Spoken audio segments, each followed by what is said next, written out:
말씀에서 답을 듣다.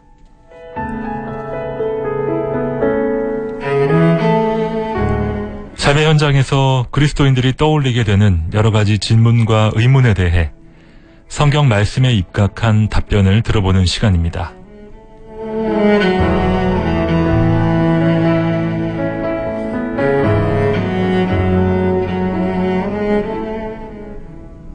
방송가족 여러분 안녕하십니까? 말씀에서 답을 듣다 진행을 맡고 있는 김영보입니다. 오늘도 도움 말씀 주실 새누리교회 장성 목사님을 방송사로 모셨습니다. 안녕하세요. 안녕하세요. 새누리교회의 장성 목사입니다. 목사님, 오늘은 기독교의 사회 참여에 대한 이야기를 나눠볼까 합니다. 아주 오래된 논쟁이죠. 하지만 그만큼 중요한 주제라고도 볼 수 있겠는데요. 기본적으로 교회의 사회 참여에 대해서 목사님은 어떤 시각을 가지고 계신가요? 사회 참여는 달리 부를 때 현실 참여라고 하기도 합니다. 저는 기독교는 한 번도 사회 참여를 안 해본 일이 없고 또 현실 참여를 한 번도 안 해본 일이 없다고 그렇게 먼저 말씀을 드리고 싶고요. 이것을 선교학에서는 다른 용어로 부릅니다. 하나님 나라의 확장, 이렇게 부르기도 합니다. 일반적인 기독교의 사회 참여라는 의미를 가지고 이야기를 나눠보겠습니다. 대한민국은 정치와 종교가 분리되어 있고요. 또 제도적으로 사회 문화적으로도 어느 정도 거리를 유지하고 있는 상황인데요. 개인적으로 기독교 윤리를 적용하며 살아가는 것과 정치적으로 참여하면서 법적인 제도적인 개선을 도모하는 것이 과연 공존할 수 있는지 여기에 대해서 어떻게 생각하십니까? 저는 대한민국의 헌법이 잘 이렇게 정비되어 있다고 생각합니다. 저는 종교 분리의 원칙에 찬성합니다. 또 마땅히 그래야 하는 것이 맞다고 생각을 하고요. 또 하나, 그러하지만 각자 그리스도인은 자신의 소신에 따라 정치 참여를 하고 그리고 그 활동을 이어나갈 수 있다고 생각을 합니다. 교회나 공동체별로 성경의 원리나 기준을 가지고 하나의 운동을 벌이고 또 하나의 정치 공동체를 꾸려가는 모습을 저희가 볼 수 있는데요. 목사님께서는 그런 현상에 대해서는 어떻게 보십니까? 개인이나 교회 밖에서 어떤 단체를 만들어서 사람들이 정당 활동을 하거나 정치 활동을 하는 것에 대해서는 그럴 수 있다고 바라보는 시각을 갖고 있습니다. 그러하지만 교세를 이용해서 정치 참여를 하거나 정치 활동을 하는 것은 반대합니다. 그러니까 예를 들자면 우리나라에서 일부 교회들이 정치 참여에 이렇게 동원되는 모습을 이렇게 보고 있는데 저는 그것이 성경적이지 않다고 개인적으로는 생각합니다. 여러 가지 복음주의 진영에서 동성애 관련 입법을 막으려는 움직임이 있는데 그런 것들도 참으로 예민하고 또 쉽지 않은 문제라고 볼 수 있겠습니다.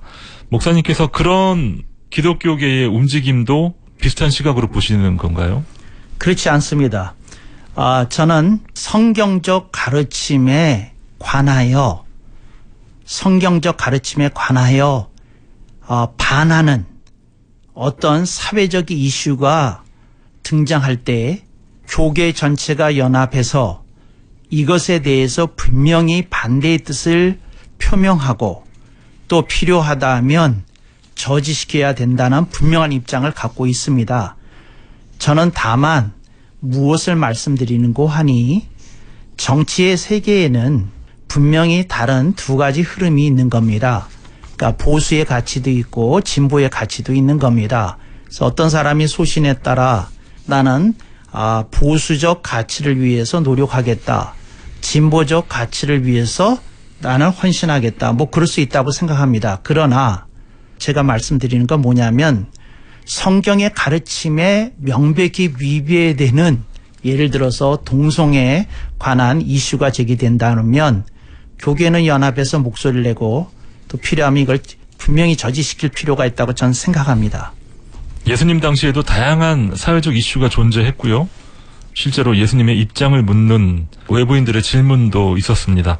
만약 오늘 이 시대에 예수님께서 오신다면 어떤 분야, 어떤 이슈에 관심을 두시리라 예상하시나요? 그냥 제가 상상을 해본 것을 그냥 잠시 나누는 것으로 답을 대신하겠습니다. 예. 저는 어느 날 문득 이런 생각을 했어요. 예수님이 이 세상에 아무도 몰래 혼자 오셨다. 그래서 예수님이 혼자 누구를 보러 가실까?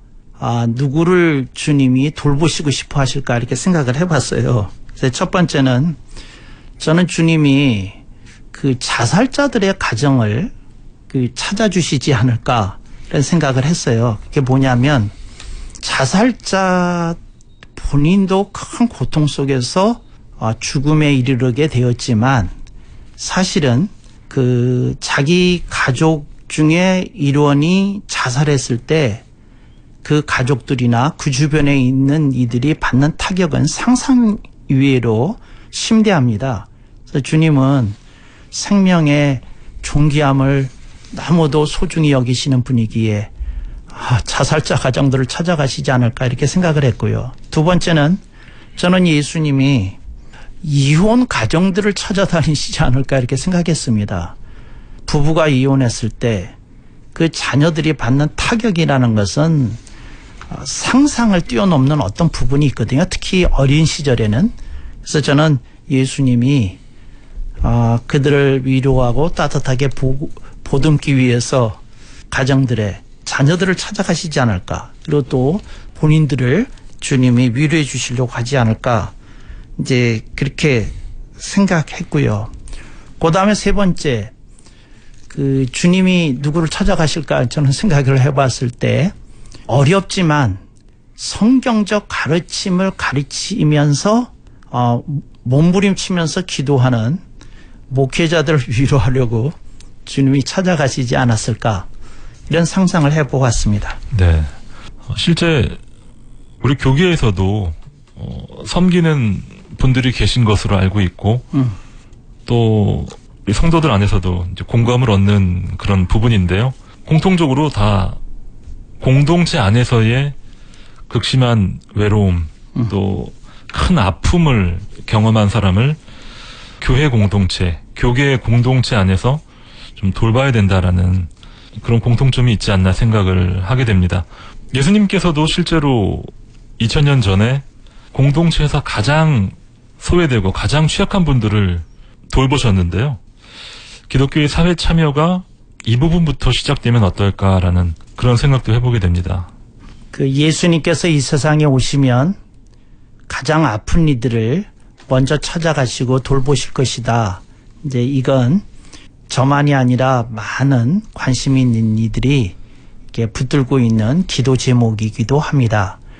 그 다음에 주님이 그 거대 담론 쪽에서 또 사회나 현실을 바라보시고 주님이 발걸음을 향한다면 어디로 갈까 이렇게 생각을 해봅니다. 저는 주님이 먼저 목회자들을 찾아가셔서 말씀하실 거라고 생각을 합니다. 이 사회의 모습이 교회가 책임져야 될 바다. 근데 너희들이 잘못한 것이 있다. 무슨 잘못을 했습니까? 너희들이 제대로 된 리더들을 지속적으로 배출하지 못한 결과가 한국의 이러한 정치 현실 내지 사회 현실을 만들어 놓았다.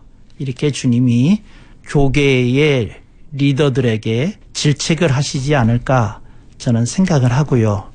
그 다음에 주님이 가신다고 그러면 저는 당연히 주님이 정치인들에게도 심한 질책을 할 것이라고 생각을 합니다. 국익과 국격이 소중한 것인데 너희들은 어찌하여 당리당략에 매달리고 있느냐.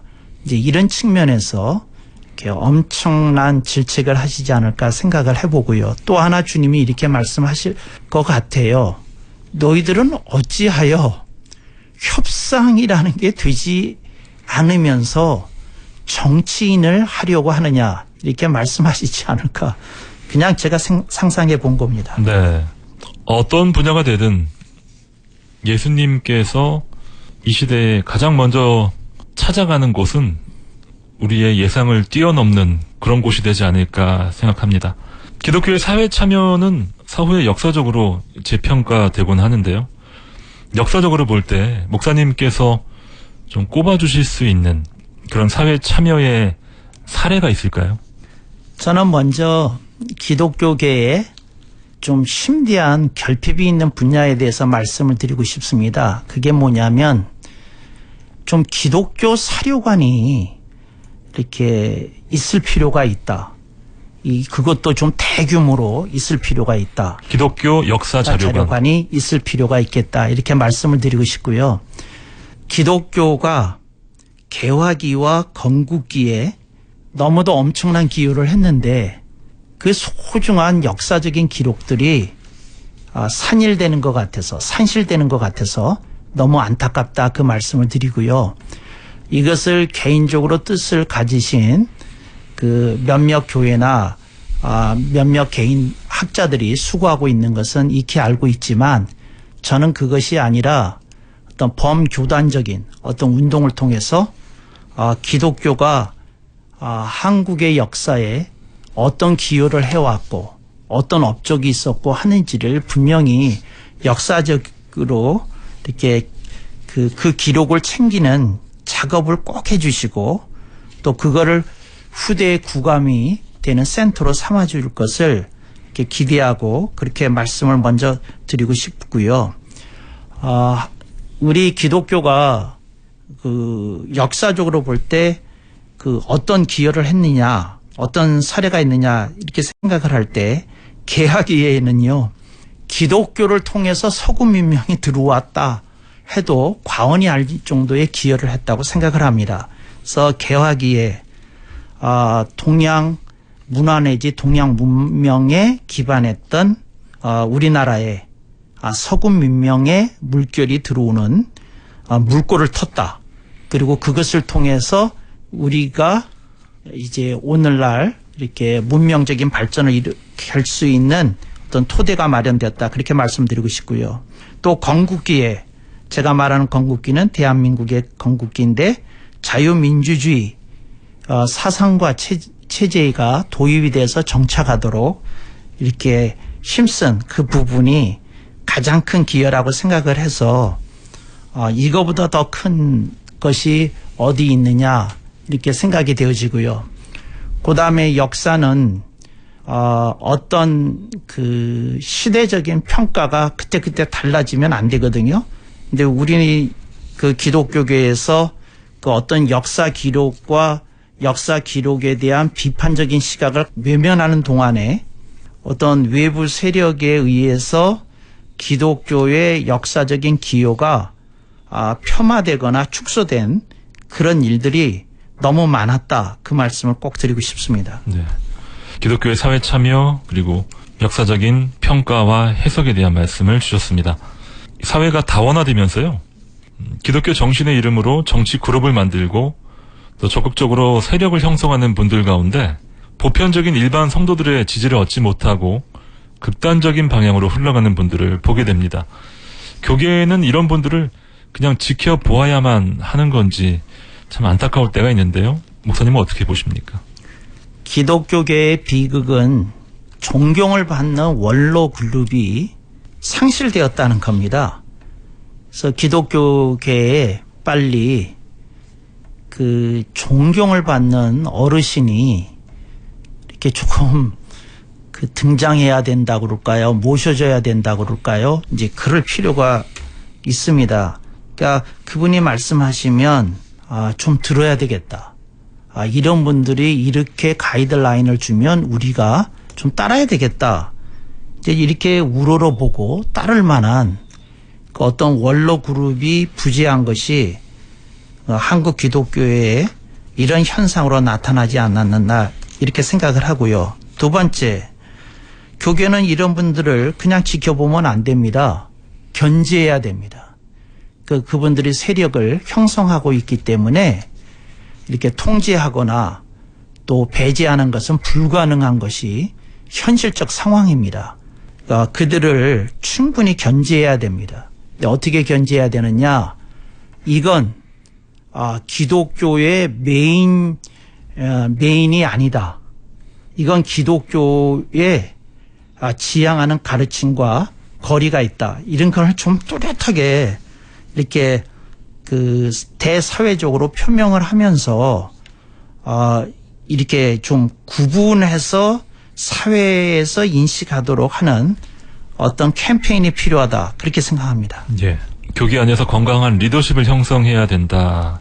왜곡되고 또 극단적인 세력들을 견제할 수 있는 제도적인 장치도 마련해야 되고 그런 노력을 우리가 기울여야 된다라는 말씀.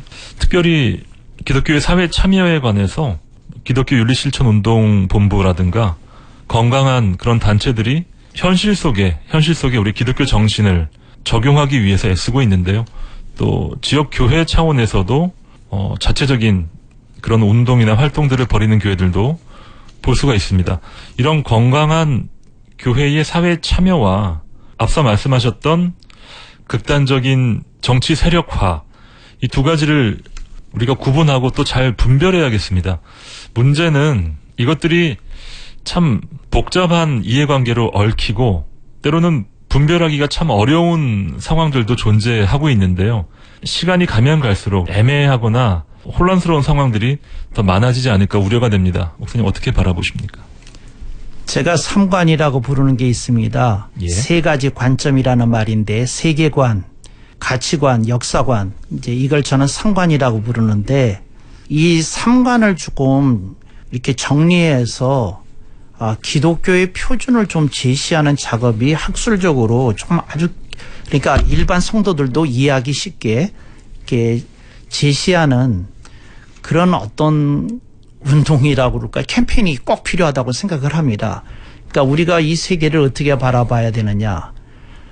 대한민국의 역사 전체를 이제 이런 역사관 그리고 이 가치관 보수와 진보의 이 가치관 또 윤리관 이런 것들을 기본적으로 이렇게 정리해 주면서 이 세 가지가 바르게 정립되도록 하기 위해서 노력하는 그 어떤 것이 이 선행되어져야 되고 그 가운데 우리들이 상당히 다른 격차와 또 이해관계와 친소관계가 충돌함에도 불구하고 그걸 해소하기 위해서 노력하는 그 어떤 움직임이라고 그럴까 그 어떤 수고라고 그럴까 어떤 헌신이라고 이런 것들이 나타난 걸 좀 보고 싶습니다. 근데 각자 이제 흩어져서 따로 얘기하는 그 현실이 안타깝다는 거죠.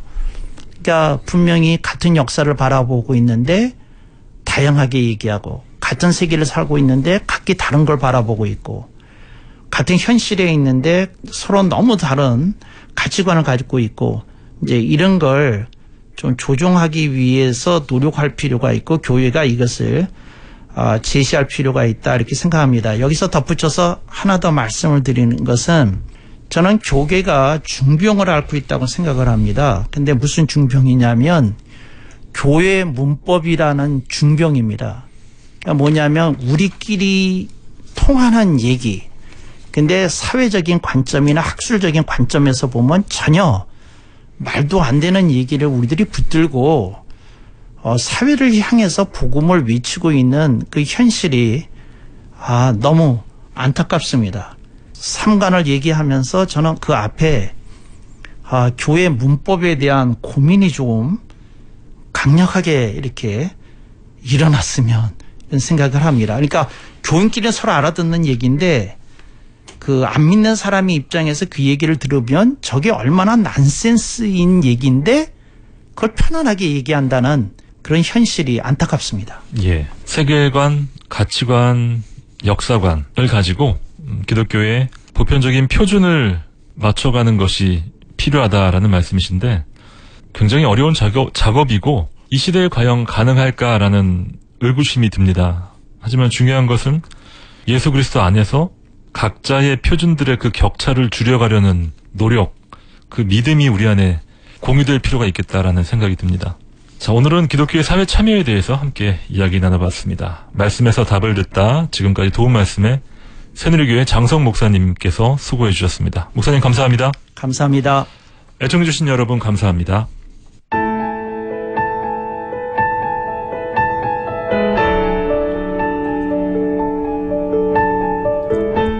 말씀에서 답을 듣다. 오늘 순서를 마칩니다.